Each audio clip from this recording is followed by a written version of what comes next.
সমস্ত ফেরেশতা মণ্ডলীকে আল্লাহ কি বলেছিলেন? তোমরা আদমকে সাজদা করো, আদমকে সাজদা করো। তখন সবাই করেছিল ফাসাজাদু ইল্লা ইবলিস, ইবলিস ব্যতীত সবাই সাজদা করেছিল।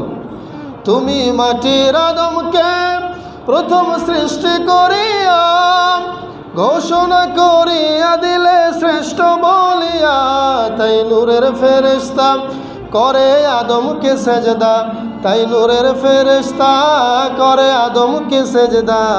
তুমি সবার চেয়ে দিলে মাটির মানুষকে সম্মান। কথা বলেন ঠিক কিনা?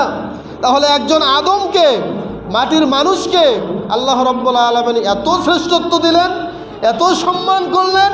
সেই আদম এবং হাওয়াকে আমরা সবাই জানি জান্নাত দেওয়ার পরে জান্নাতে রাখা হয়েছিল নাকি জান্নাত থেকে বের করা হয়েছে? বের করা হয়েছে। কারণ একটাই, সেটা হলো দুইজন মিলেই তারা তাদের নিজেদের ওপরে জুলুম করেছিল। আল্লাহর নিষেধটাকে তারা উপেক্ষা করে আল্লাহর আদেশ